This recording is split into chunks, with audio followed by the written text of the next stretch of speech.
Good morning. Today is the actual 3-year anniversary, the actual 3-year anniversary of my move to Olympia, June 6th. And I thought it might be a propitious moment to I'll bring this little enterprise to a close and see if there's something else I can think of going forward if I haven't already exhausted every possible medium that you could use to make stuff and share stuff. Let's see. But at least to acknowledge this anniversary, I'm going to read two poems, two of the shortest poems in the series. One is the first slight that I wrote. As I said many times, these poems come from a book called Slights, my new tiny poems from here, not there. Um, all the poems that I've written since I came to Olympia. I'm going to read the first one, at least to my recollection, the first one that I wrote, and then the one that closes the book. And now I think the book is done too, so it's like 150 poems in there, and you can find it for free on my website. You can buy it for $4 or $4.50 or something on Amazon, and if you ask me, I'll send it to you for free. It's not a hard book to find. This first poem has to do with what, in my sense, it's an odd thing that happens when people you love pass. I have no idea what happens after we go, or whether there's even such a thing as a human soul. But one of the things that seems to happen with your energy after you expire is little parts of you, little tiny parts of you, kind of scatter around, and they settle in the people who loved you. And that happened to me with Carol. All kinds of little things I found myself doing after she died that, oh, I never did this before. What the hell is going on? And some of them, when she was doing them, I thought, well, why are you doing that? It makes no sense. I started doing them. And it wasn't as a way to recover her or remember. I really wanted to do them. It was like I had the motivation, the inner motivation to do that. I thought, well, it's probably part of her that found a place. And one of them was sweeping floors. Just sweep the floor all the time. Never had any idea why. And I never thought the floors were dirty. But, she vacuumed or sweep the floor. And after she died, I started doing the same thing. Really paying attention to the floors, keeping the floors clean. And after I moved here, I started walking around in bare feet. She used to do that all the time too, inside in particular, but sometimes outside. She loved walking around in bare feet. And bare feet, I found they're very sensitive. So you walk across the floor in bare feet, you feel what's there, and you cross it and you think, I better sweep this floor. And I thought, that's why she used to sweep the floor all the time. And now that's why I sweep the floor all the time. And here's this tiny little poem. Honestly, I think it's the first slight that I wrote after I got here when it dawned on me. Kind of a long preface for a poem that's got 3 lines in it. But bare feet feel everything. So sweep. Bare feet feel everything. So sweep.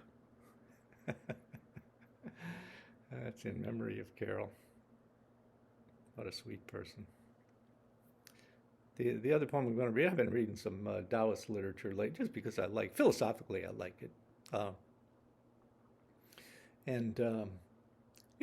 They have a way of imagining the relationship between presence and absence that is extremely appealing to me, and the way is this kind of generative tissue that provides the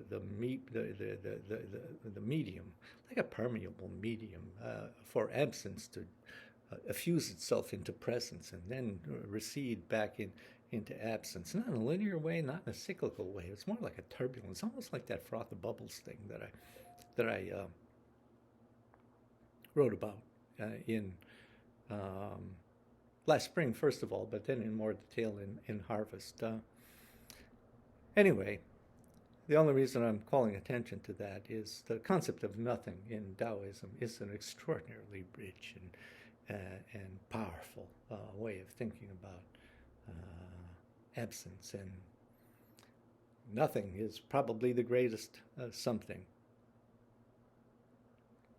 And one of the ambitions of meditation in the Taoist system is not to vacate your mind, empty it of everything, but to achieve this state that one of the translation is nothing doing, nothing dash doing. You're nothing doing.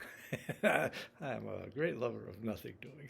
So I like that way of thinking about the relationship between being in the world, being in nothingness, doing nothing is the highest state of being. Now you think about the paradox of that. Now, why am I talking about this? Because this last poem in the book uses the word nothing.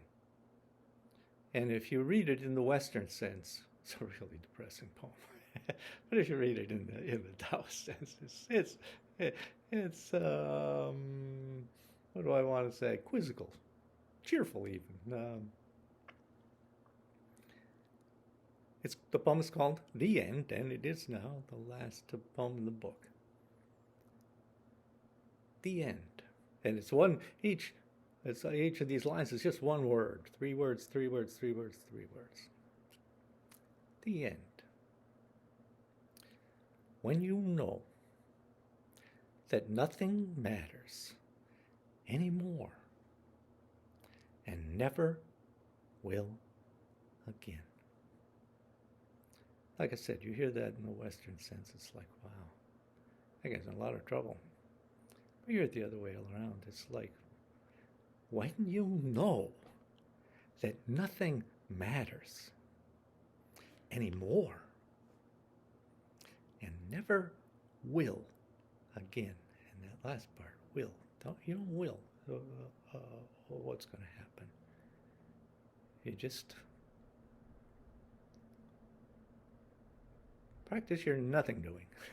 So whatever's next for me, I don't know, but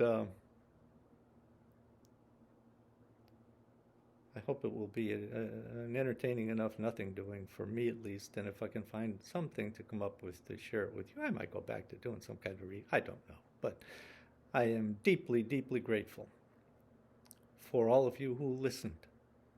You can't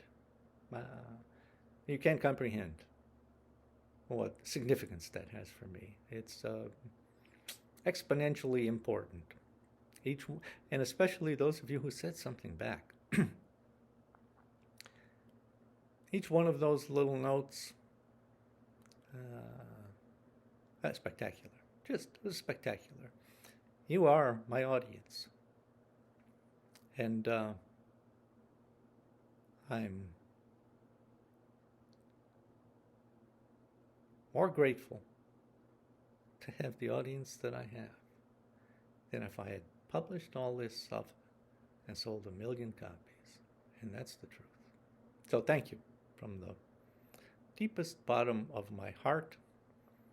And now you too can go and practice your nothing doing for a while. Thanks so much. Bye. Never know. I might see you soon.